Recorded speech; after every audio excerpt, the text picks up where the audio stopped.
ವೀಕ್ಷಕರೇ 30 ನಿಮಿಷ 30 ಸುದ್ದಿಗೆ ಸ್ವಾಗತ. ನಾನು ಚೈತ್ರ ರಾಜ್. ನನ್ನ ಜೊತೆಗಿದ್ದಾರೆ ನನ್ನ ಕಲೀಗ್ ನಾನು ಚೇತನ್ ಹೂಗಾರ್.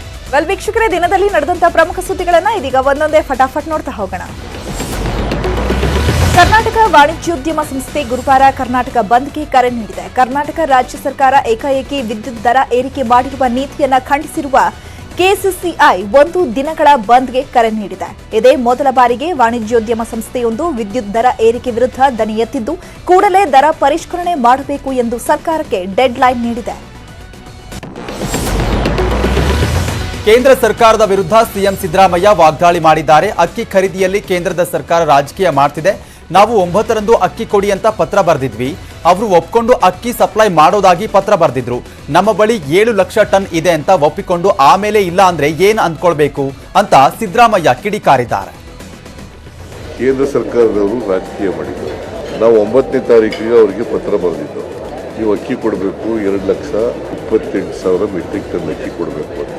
ಅವರು ಒಪ್ಕೊಂಡು 12ನೇ ತಾರೀಕು ನಾವು ಸಪ್ಲೈ ಮಾಡ್ತೀವಿ ಅಂತ ಪತ್ರ ಬರೆದಿದ್ದಾರೆ. 12ನೇ ತಾರೀಕು ನಮ್ಗೆ 14ನೇ ತಾರೀಕು ಪತ್ರ ಬರೆದಿದ್ದಾರೆ, ಕೊಡೋಕ್ಕಾಗಲ್ಲ ಅಂತ. 12ನೇ ತಾರೀಕು ಒಪ್ಕೊಂಡು ಕೊಡ್ತೀವಿ ಅಂತ, ನಮ್ಮ ಹತ್ರ 7 ಲಕ್ಷ ಟನ್ ಇದೆ ಅಕ್ಕಿ ಅಂತ ಹೇಳಿ ಒಪ್ಕೊಂಡು ಆಮೇಲೆ ಇಲ್ಲ ಅಂತ ಹೇಳಿದ್ರೆ ಏನಂತ ತಿಳ್ಕೋಬೇಕು ಕೇಂದ್ರ ಸರ್ಕಾರ.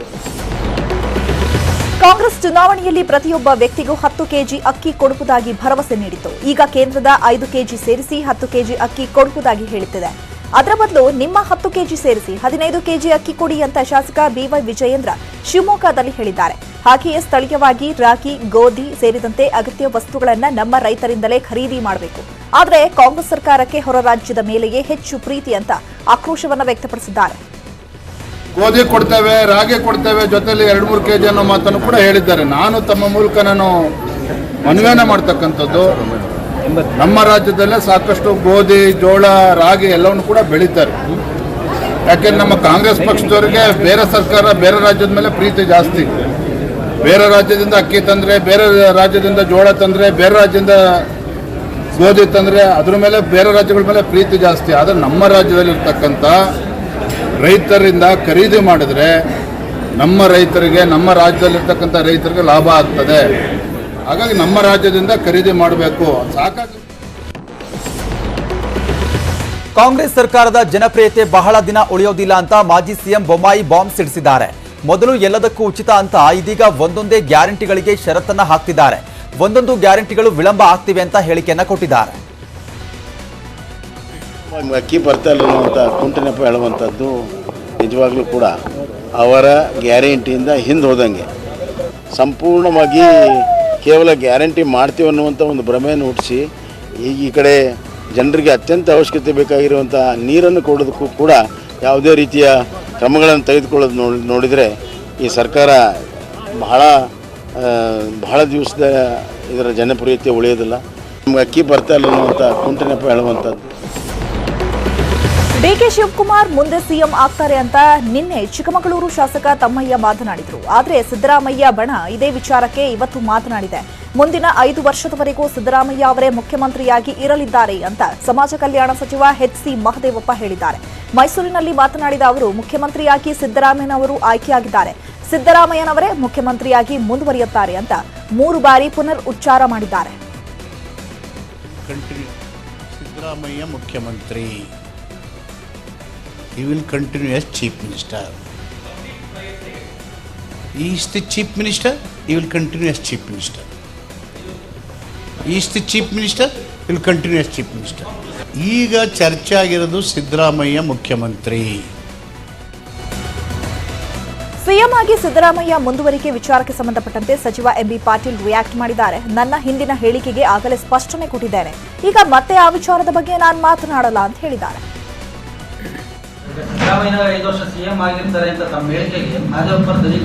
ನೋಡಿ, ನಾನು ಅವಾಗಲೇ ಹೇಳಿದ್ದೀನಿ, ಸ್ಪಷ್ಟೀಕರಣ ಕೊಟ್ಟಿದ್ದೀನಿ. ನಾನು ಮಾದೇವಪುರದಿದ್ದು ಮಾದೇವಪುರ ಕೇಳಿ ನಾನು ಅವಾಗ ಹೇಳಿದ ಮೇಲೆ ನಾನು ಸ್ಪಷ್ಟೀಕರಣ ಕೂಡ ಕೊಟ್ಟಿದ್ದೀನಿ. ನಾನು ಏನು ಹೇಳಿದ್ದೀನಿ, ಏನಂತ ಯಾಕೆ ಹೇಳ್ತೀನಿ, ಏನು ಅಂತ ನಾನು ಹೇಳಿಬಿಟ್ಟಿದ್ದೀನಿ. ನನ್ನಿಂದ ಅದ್ರ ಮುಕ್ತ ಆಗಿದೆ. ಇನ್ನು ಮಾದೇವಪುರಿಗೆ ನೀವು ಒಂದು ಕೇಳಿ.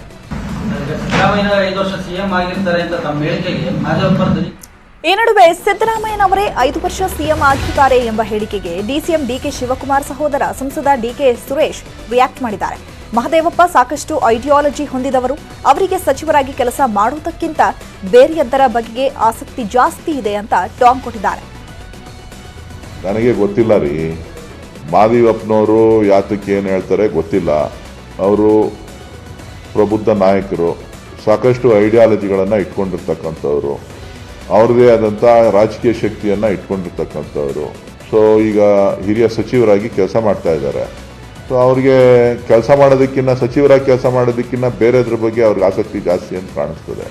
ಅದಕ್ಕೆ ಹೇಳಿಕೆ ಕೊಟ್ಟಿರ್ಬೋದು. ಕಾಂಗ್ರೆಸ್ನಲ್ಲೇ ಸಿಎಂ ಸ್ಥಾನದ ಜಟಾಪಟಿ ವಿಚಾರಕ್ಕೆ ಬಿಜೆಪಿ ಟ್ವೀಟ್ ಮಾಡಿ ಟಾಂಗ್ ಕೊಟ್ಟಿದೆ. ಕೇಳ್ರಪ್ಪೋ ಕೇಳಿ, ಕೇಳ್ರಪ್ಪೋ ಕೇಳಿ ಅಂತ ವ್ಯಂಗ್ಯವಾಡಿದೆ.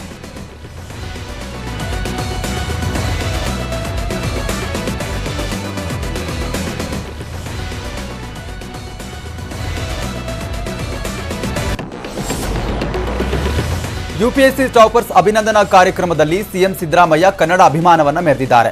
ಇಂಗ್ಲಿಷ್ನಲ್ಲಿ ಮಾತನಾಡುವಂತೆ ಸಿಎಂಗೆ ವಿಜಯ್ ಕುಮಾರ್ ಮನವಿ ಮಾಡಿದ್ರು. ಆದರೆ ನಾನು ಕನ್ನಡದಲ್ಲೇ ಮಾತನಾಡ್ತೀನಿ, ಕರ್ನಾಟಕದಲ್ಲಿ ಕಾರ್ಯಕ್ರಮ ನಡೀತಾ ಇದೆ, ಹೊರಗಿನ ಕೆಲವೊಬ್ಬರಿಗೆ ಕನ್ನಡ ಅರ್ಥ ಆಗದಿದ್ರು ಕೂಡ ಪರವಾಗಿಲ್ಲ, ಕನ್ನಡದಲ್ಲೇ ಮಾತನಾಡ್ತೀನಿ ಅಂತ ಹೇಳಿದ್ರು. Vijay Kumar requested me to speak in English, but I do not want to speak in English. I want to speak in Kannada only because this function is taking place in Karnataka, in Kannada now.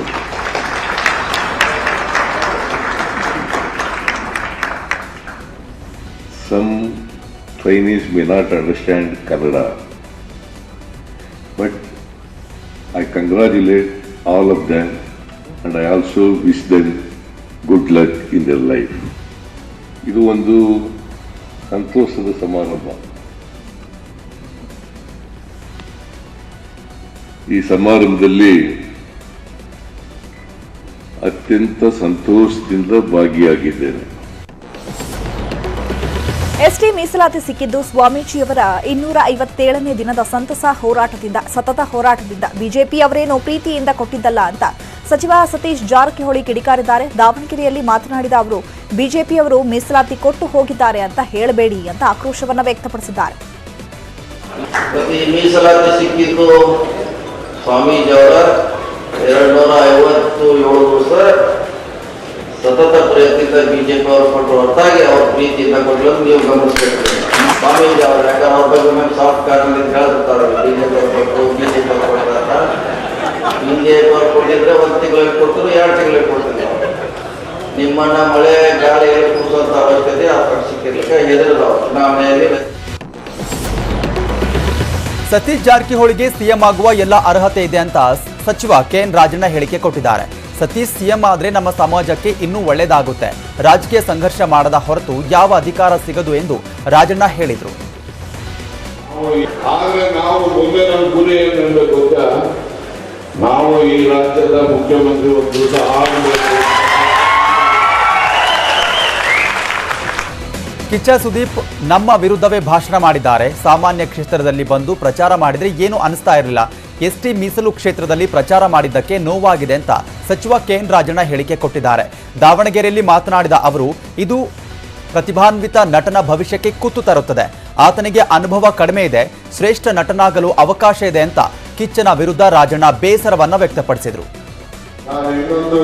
Sudeep ಬಂದು ಎಲ್ಲ ಕಡೆ ಭಾಷಣ ಮಾಡ್ಬಿಟ್ರು, ನನಗೆ ಬಹಳ ಬೇಕಾದ ಅವ್ರು ಎಲ್ಲೋ ಮಾತಾಡ್ಬೇಕಾಗಿತ್ತು ಅಂದ್ರೆ ಎಲ್ಲಿ ನಮ್ಮ ಸಮುದಾಯದವ್ರು ನಿಂತಿಲ್ಲ. ಜನರಲ್ ಕಾನ್ಫರೆನ್ಸ್ ಬಂದು ಮಾತಾಡ್ಲಿ, ಯಾರು ಬೇಡ ಅನ್ನೋದಿಲ್ಲ.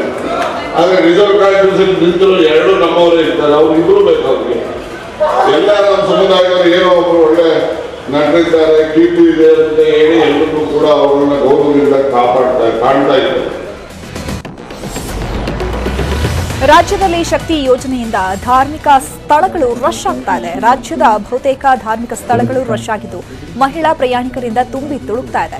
ಧರ್ಮಸ್ಥಳ, ಉಡುಪಿ, ಮುರುಡೇಶ್ವರ, ಮೈಸೂರು, ಬಾದಾಮಿ, ಐಹೊಳೆ, ಪಟ್ಟದಕಲ್ಲು, ಹಂಪಿ, ಮಲೆಮಹದೇಶ್ವರ, ಸಿಗಂದೂರಿನಲ್ಲಿ ಅಧಿಕ ಮಹಿಳಾ ಭಕ್ತರು ಆಗಮಿಸುತ್ತಿದ್ದಾರೆ.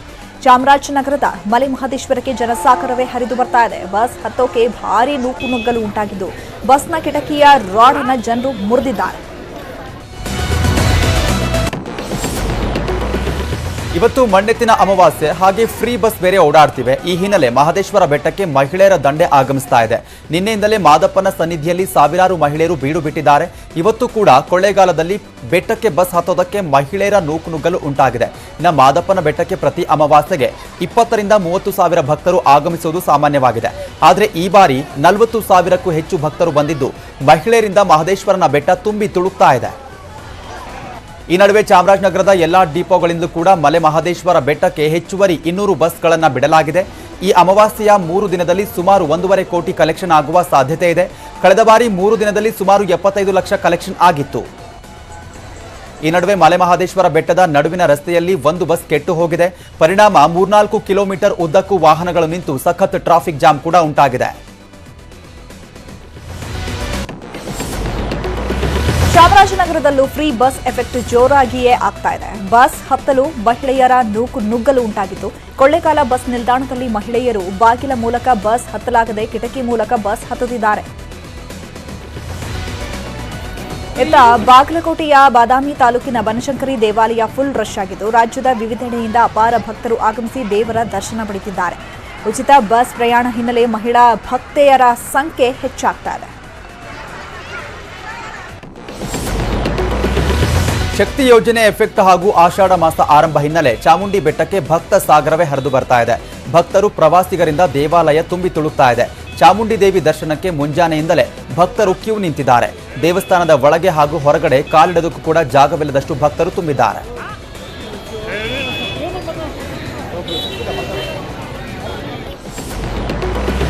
ಇನ್ನು ಮಂಡ್ಯ ಜಿಲ್ಲೆಯ ದೇವಸ್ಥಾನಗಳಲ್ಲೂ ಫುಲ್ ರಶ್ ಆಗಿದೆ. ಇವತ್ತು ಆಷಾಢ ಮಾಸದ 7 ಅಮಾವಾಸ್ಯೆ ಹಿನ್ನೆಲೆಯಲ್ಲಿ ಶಕ್ತಿ ದೇವತೆಗಳ ದೇವಸ್ಥಾನಗಳು ಫುಲ್ ರಶ್ ಆಗಿವೆ. ಶ್ರೀರಂಗಪಟ್ಟಣದ ನಿಮಿಷಾಂಬೆ ದೇವಸ್ಥಾನಕ್ಕೆ ಭಕ್ತ ಸಾಗರವೇ ಹರಿದು ಬರ್ತಾ ಇದೆ. ಆರತಿ ಉಕ್ಕಡ ಗ್ರಾಮದಲ್ಲಿರುವ ಶ್ರೀ ಅಹಲ್ಯಾದೇವಿ ದೇಗುಲವು ತುಂಬಿ ತುಳುಕ್ತಾ ಇದೆ.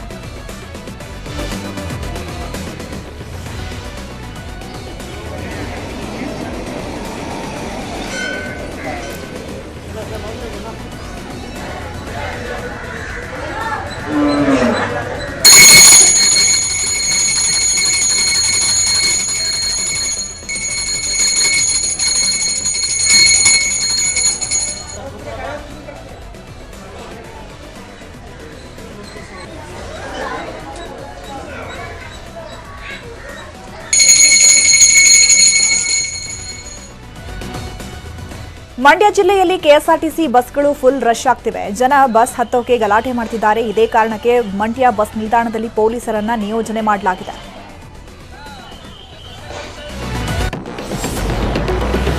ಕನಕಪುರದ ಕಬ್ಬಾಳಮ್ಮ ದೇವಸ್ಥಾನಕ್ಕೂ ಕೂಡ ಶಕ್ತಿ ಯೋಜನೆ ಎಫೆಕ್ಟ್ ತಟ್ಟಿದೆ. ಶ್ರೀ ಕ್ಷೇತ್ರಕ್ಕೆ ಸಾವಿರಾರು ಸಂಖ್ಯೆಯ ಮಹಿಳೆಯರು ಕುಟುಂಬದೊಂದಿಗೆ ಆಗಮಿಸ್ತಾ ಇದ್ದಾರೆ. ಅಮಾವಾಸ್ಯೆ ಹಿನ್ನೆಲೆ ದೇವಿ ದರ್ಶನ ಪಡೆಯೋದಕ್ಕೆ ಕ್ಯೂನಲ್ಲಿ ನಿಂತಿದ್ದಾರೆ.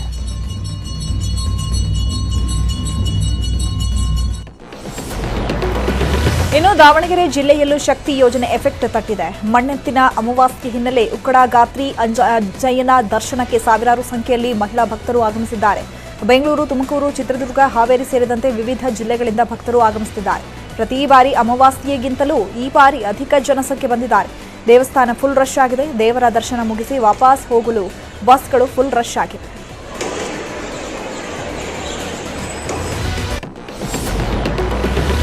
ವಿಜಯಪುರದ ವಿಶ್ವವಿಖ್ಯಾತ ಗೋಳಗುಮ್ಮಟಕ್ಕೆ ವಿವಿಧ ಭಾಗಗಳಿಂದ ಸಾವಿರಾರು ಸಂಖ್ಯೆಯ ಮಹಿಳೆಯರು ಆಗಮಿಸ್ತಾ ಇದ್ದಾರೆ.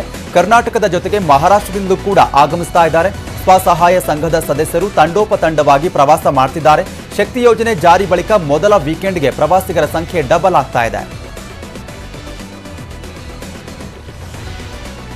ಹುಬ್ಳಿಲಿಂದ ಬಂದೇವಿ. ಬಸ್ಸಿನ ಫ್ರೀ ಮಾಡ್ಯಾರ. ಪ್ರವಾಸ ನೋಡಕ್ಕೆ ಬಂದಿದ್ದೇವೆ ರೀ ನಾವು. ಮತ್ತು ಮುಂದೆ ನೋಡ್ಕೊಂಡು ದೊರೇಶ್ವರ ಗುಡಿಗೆ ಬಂದೇವಿ, ಗೊಮಟೇಶ್ವರ ಗುಡಿಗೆ ಬಂದೇವ್ರಿ. ಬಂದು ನೋಡ್ಕೊಂಡು ಧರ್ಮಸ್ಥಳಕ್ಕೆ ಅದು ಹೋಗೋರಿ. ನಾವು ಶೀಗೇರಿಗೆ ಹೋಗೋರಿ. 4 ದಿನ ಆತ್ರಿ ನಾವು ಬಂದು.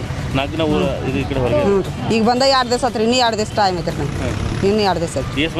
ನಾವು 15 ಮಂದಿ ಇದ್ದೇವೆ. 15 ಮಂದಿ ಇದ್ದೇವೆ ರೀ. ಈ ನಡುವೆ ಬಸ್ ರಶ್ ಆದ ಕಾರಣ ಬಾಲಕಿಯೊಬ್ಬಳು ಬಸ್ನ ಫೂಟ್ ರಿಸ್ಕ್ನಿಂದ ಜಾರಿ ಕೆಳಗೆ ಬಿದ್ದಿದ್ದಾಳೆ. ಬೆಳಗಾವಿ ಜಿಲ್ಲೆಯ ರಾಮದುರ್ಗ ಪಟ್ಟಣದ ಬಸ್ ನಿಲ್ದಾಣದಲ್ಲಿ ಈ ಘಟನೆ ಸಂಭವಿಸಿದೆ.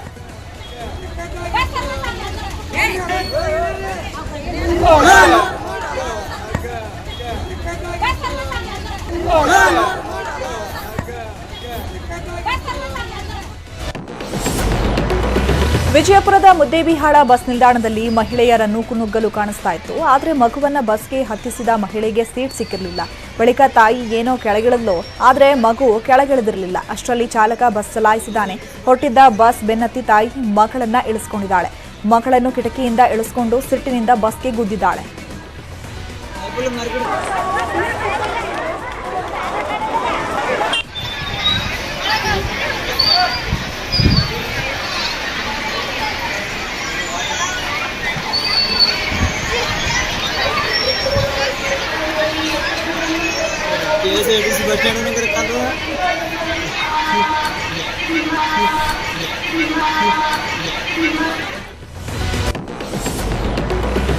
ಯಾದಗಿರಿಯಲ್ಲೂ ಕೂಡ ಶಕ್ತಿ ಯೋಜನೆಯಿಂದ ಸರ್ಕಾರಿ ಬಸ್ ತುಂಬಿ ತುಳುಕ್ತಾ ಇದ್ದಾವೆ. ಮಂಡೆತ್ತಿನ ಅಮಾವಾಸ್ಯೆ ಹಿನ್ನೆಲೆ ಮೈಲಾಪುರದ ಮೈಲಾರಲಿಂಗೇಶ್ವರ ದರ್ಶನಕ್ಕೆ ಸಾವಿರಾರು ಮಹಿಳೆಯರು ತೆರಳುತ್ತಾ ಇದ್ದಾರೆ. ಇದರಿಂದ ಸರ್ಕಾರಿ ಬಸ್ಗಳು ತುಂಬಿ ತುಳುಕ್ತಾ ಇದ್ದಾವೆ. ಯಾದಗಿರಿ ಕೇಂದ್ರ ಬಸ್ ನಿಲ್ದಾಣದಲ್ಲಿ ಹೊರಡುವಂತಹ ಬಸ್ಗಳಲ್ಲಿ ಸೀಟ್ ಪಡೆಯೋದಕ್ಕೆ ಮಹಿಳೆಯರು ನೂಕುನುಗ್ಗಲು ಮಾಡಿದ್ದಾರೆ. ಎಲ್ಲ ಜನ ಇಷ್ಟು ಜನ ಅದ 5-6 ಬಸ್ಸಿನ ಮಂದಿ ಏನ್ ಬಾಗಿಲಿಗೆ ನಿಂತು ಬಿದ್ದು ಒಬ್ಬೊಬ್ರ ಕೈ ಮುರ್ಕದ ಕಾಲು ಮುರ್ಕದ ಏನ್ ಬೇರೆ ಕಡೆ ಹೋಗಾರ್ರಿ ಬಂದ್ ಕೇಸಿ ನಾ ಅಲ್ಲೂರಿಂದ ಬಂದಿರಿ ಒಂದೇ ಬಸ್ ಅದ ನಮ್ಮ ಊರಿಗೆ ಹೋಗ್ಬೇಕು ಮತ್ತೆ ಹಿಂದಕ್ಕೆ ರಿಪೇರ್ ತಿರ್ಬೇಕು. ಫ್ರೀ ಇದ್ದದಕ್ ನಾವು ಹೋಗ್ತೀವಿ ಮೊದಲು ಅಮೇಶ್ ಹೋಗ್ತೀವ್ರಿ ನಾವು ದರ ಇಲ್ಲ ಫ್ರೀ ಇದ್ದದ ಬಸ್ ಯಾಕೆ ಫ್ರೀ ಅಮೇಶ್ ಹೋಗ್ತೀವಿ ಫ್ರೀ ಇದ್ರೂ ಹೊಂಟಾರ ಫ್ರೀ ಹೊಂಟಿವಿ ಮತ್ತೆ ಫ್ರೀ ಹೊಂಟಿವಿ ದೇವ್ರಿಗೆ ಹೊಂಟಿವಿ ಮತ್ತೆ ಬಸ್ ಇಲ್ಲ ಏನಿಲ್ಲ ಈಗ ನಿಂದ್ರಮ್ರಿ ಬಟಾಣಿಗೆ ಬಂದಿಕ್ಕೆ ಈ ಬುಡಾರ್ ಬಿಟ್ರಿ ಚಂದ್ರ 2-3 ಬಸ್ ಬಿಟ್ರೆ ಮಂದಿ ಹೋಗ್ತಾರೆ ಹೋಗಲಕ್ಕ ಚಾನ್ಸ್ ಅದ್ರಿ ಈ ಸದ್ ಹೋಗ್ಲಿಕ್ಕೆ ನಾವು ಇನ್ನಿಲ್ಲ ನಿಂದಿರ್ಬೇಕಾಗ್ತದ ಮತ್ತೆ ರೊಕ್ಕ ಕೊಟ್ಟು ಹೋಗವ ಹೆಂಗ್ ಮಾಡ್ರಿ ಮಾಡ್ರಿ ಫ್ರೀ ಹೋಗತ್ರ ಓದ್ತಿ ಬೇಡದಿಲ್ಲ ನಿಂದಿರ್ತೀವಿ ಇಷ್ಟು ಜನ ತಗೊಂಡಿಕ್ಕೆ ಇದೊಂದು ವಾರ ತಗೊಂಡಿಲ್ಲ ನೀವೇ ಕೂಡ ಹಾಕ್ರಿ ನೀವೇ. ಕಲಬುರಗಿಯಿಂದ ಹೊರಡುವ ಬಹುತೇಕ ಬಸ್ಗಳು ರಶ್ ಆಗಿವೆ. ಸಾರಿಗೆ ಬಸ್ ಹತ್ತಲು ನೂಕುನುಗ್ಗಲು ಉಂಟಾಗಿದ್ದು ಸೀಟು ಭರ್ತಿಯಾಗ್ತಿದ್ದಂತೆ ಇನ್ನೊಂದು ಬಸ್ಗೆ ಜನ ಹುಡುಕಾಡುವಂತಾಗಿದೆ. ಯಾದಗಿರಿ, ವಿಜಯಪುರ, ಬೀದರ್ ಸೇರಿದಂತೆ ಹಲವು ಜಿಲ್ಲೆಗಳಿಗೆ ಮಹಿಳಾ ಪ್ರಯಾಣಿಕರು ತೆರಳುತ್ತಿದ್ದಾರೆ.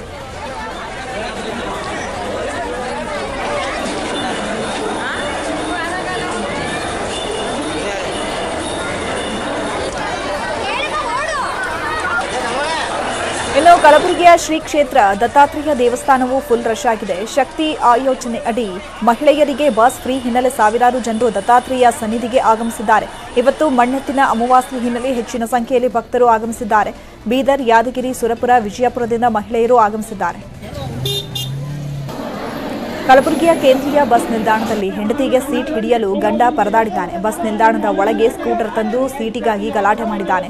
ಸಾರಿಗೆ ಸಿಬ್ಬಂದಿ ಜೊತೆ ಗಂಡ ಹೆಂಡತಿ ಜಗಳವಾಡಿದ್ದು ಸ್ಕೂಟರ್ ಒಳಗೆ ಯಾಕೆ ತಂದಿದ್ದೀಯಾ ಅಂತ ಸಿಬ್ಬಂದಿ ಪ್ರಶ್ನೆ ಮಾಡಿದ್ದಾರೆ. ಇದಕ್ಕೆ ರೊಚ್ಚಿಗೆದ್ದ ಪತಿ ಸಾರಿಗೆ ಸಿಬ್ಬಂದಿ ಜೊತೆ ಜಗಳವಾಡ್ಕೊಂಡಿದ್ದಾನೆ.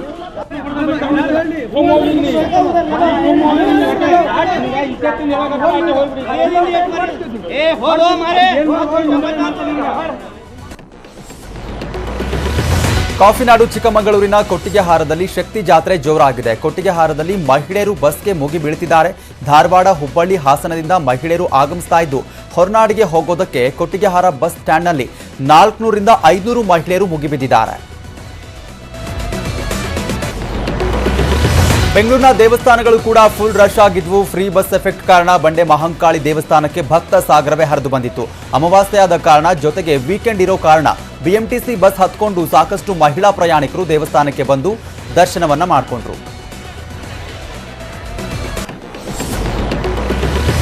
ಚಿಕ್ಕೋಡಿಯಲ್ಲಿ ಬಸ್ ನಿಲ್ಲಿಸದಿದ್ದಕ್ಕೆ ಬಸ್ ತಡೆದು ನಡುರಸ್ತೆಯಲ್ಲೇ ತೃತೀಯ ಲಿಂಗಿಗಳು ಪ್ರತಿಭಟನೆ ಮಾಡಿದ್ದಾರೆ.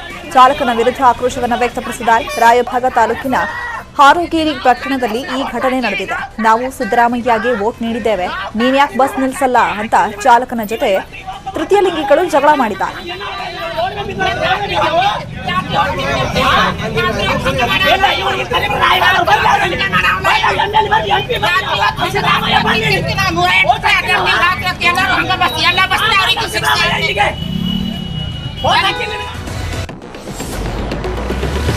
ಸಮಸ್ಯೆಯನ್ನ ನಿವಾರಿಸಲು 4,000 ಬಸ್ ಖರೀದಿಸುತ್ತೀವಿ ಅಂತ ಸಾರಿಗೆ ಸಚಿವ ರಾಮಲಿಂಗಾರೆಡ್ಡಿ ಹೇಳಿಕೆ ಕೊಟ್ಟಿದ್ದಾರೆ. ಬಸ್ಗಳಲ್ಲಿ ಮಹಿಳಾ ಪ್ರಯಾಣಿಕರ ಸಂಖ್ಯೆ ಹೆಚ್ಚಾಗಿರೋದು ನಿಜ. ಇದು ಆರಂಭ ಅಲ್ವಾ? ಜನರು ಪುಣ್ಯಕ್ಷೇತ್ರಗಳಿಗೆ ಹೋಗ್ತಾ ಇರೋದ್ರಿಂದ ರಶ್ ಆಗ್ತಾ ಇದೆ. ಒಂದ್ಸಲ ಹೋಗಿ ಬಂದ್ಮೇಲೆ ಜನ ಮತ್ತೆ ಹೋಗೋದಿಲ್ಲ. ಹೀಗಾಗಿ ಸ್ವಲ್ಪ ದಿನ ಕಳೆದ ಮೇಲೆ ಈ ರೀತಿ ಇರೋದಿಲ್ಲ ಅಂತ ರಾಮಲಿಂಗಾರೆಡ್ಡಿ ಪ್ರತಿಕ್ರಿಯೆ ಕೊಟ್ಟಿದ್ದಾರೆ. ಅವರ ಬಸ್ ಬರ್ತಾ ಇದೆ, ಹಳೆ ಬಸ್ಗಳೆಲ್ಲ ತೆಗಿತೀವಿ, ಹೊಸದೆಲ್ಲ ಹಾಕ್ತೀವಿ. ಎಲ್ಲ ಬಸ್ಸುಗಳು ಸುಸ್ಥಿತಿನಲ್ಲಿದೆ. ಎಲ್ಲ ಕೆಲವು ವರ್ಷನೂ ನಾವು ಒಂದು ಅಷ್ಟು 10% ಬಸ್ಸಸ್ಸು ಸ್ಕ್ರಾಪ್ಗೆ ಹಾಕ್ತೀವಿ. ಆ ರೀತಿ ಹಾಕ್ತಾ ಇರ್ತೀವಿ. ನಮ್ಮಲ್ಲಿ 1,20,000 ಜನ ಸ್ಟಾಫ್ ಇದ್ದಾರೆ. ಈಗಾಗಲೇ 15,000 ಜನ ರಿಟೈರ್ಡ್ ಆಗಿದ್ದಾರೆ. ಈ ಹಿಂದೆ 2-3 ವರ್ಷದಲ್ಲಿ ರಿಕ್ರೂಟ್ಮೆಂಟ್ ಆಗಿಲ್ಲ, ಮೆಕ್ಯಾನಿಕ್ಸು ಆಗಿಲ್ಲ, ಡ್ರೈವರ್ಸು ಆಗಿಲ್ಲ, ಕಂಡಕ್ಟರ್ಸು ಆಗಿಲ್ಲ. ಮತ್ತು ಡೋರ್ ಅಲುಗಾಡ್ತವೆ, ಸ್ಟೇರಿಂಗ್ ತುಕ್ಕು ಹಿಡಿದಿದೆ. ಬಸ್ ಓಡ್ತಿದ್ರೆ ಕೆಳಗಡೆಯಿಂದ ಕಲ್ಲು ಧೂಳು ನುಗ್ಗುತ್ತೆ. ಸೀಟ್ ಮೇಲೆ ಕೂತಿದ್ರೆ ಕೆಳಗೆ ರೋಡ್ ಕಾಣುತ್ತೆ. ಕಿಟಕಿಗೆ ಸರಿಯಾದ ಗ್ಲಾಸ್ ಇಲ್ಲ, ಡೋರ್ ಇಲ್ಲ. ಬಸ್ನ ಸೀಟ್ಗಳೆಲ್ಲ ಹರಿದು ಹೋಗಿದೆ. ಇದು ಗದಗ ಜಿಲ್ಲೆಯ ಕೆಲ ಬಸ್ಗಳ ಕಥೆ. ಈ ಬಸ್ ಬಗ್ಗೆ ನ್ಯೂಸ್ 18 ರಹಸ್ಯ ಕಾರ್ಯಾಚರಣೆ ಮಾಡಿದೆ. ಫ್ರೀ ಬಸ್ಗಳ ಅಸಲಿ ಮುಖ ಹೇಗಿದೆ ಅಂತ ತೋರಿಸ್ತಾ ಇದೆ. ಇನ್ನು ಗದಗ ಹಾಗೂ ಎರೆಬೇಲೇರಿ ರೂಟ್ನ ಬಸ್ ಹೇಗಿದೆ ಅಂತ ಸಿಬ್ಬಂದಿಯನ್ನೇ ನ್ಯೂಸ್ 18 ಮಾತನಾಡಿಸಿದೆ. ಅವರು ಏನಂದ್ರು ಬನ್ನಿ ನೋಡೋಣ.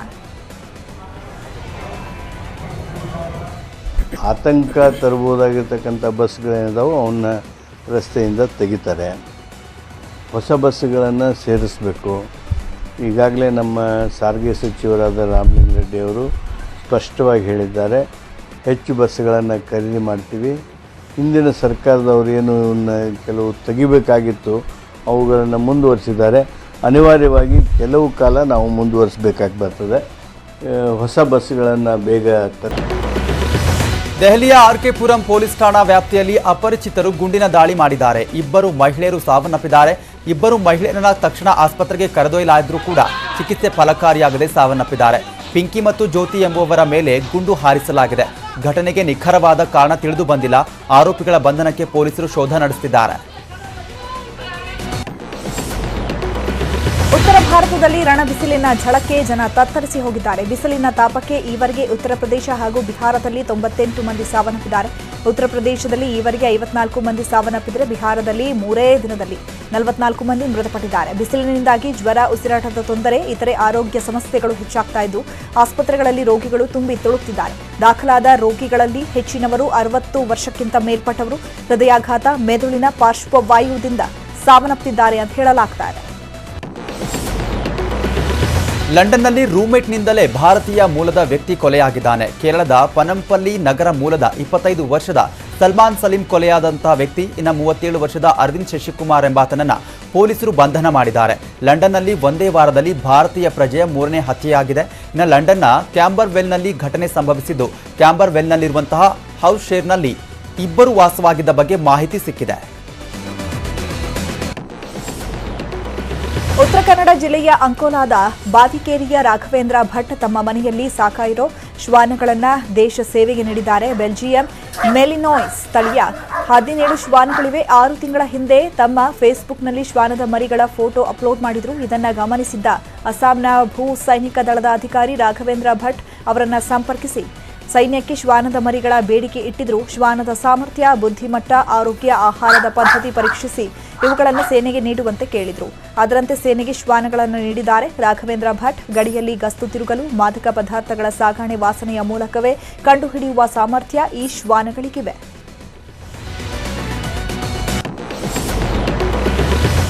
ಇವಿಷ್ಟೇ ಇವರೆಗಿನ ಪ್ರಮುಖ ಅಪ್ಡೇಟ್ಸ್. ನೋಡ್ತಾ ಇರಿ ನ್ಯೂಸ್ 18. ಜಾಲ ನಮ್ಮದು, ಬಲ ನಿಮ್ಮದು.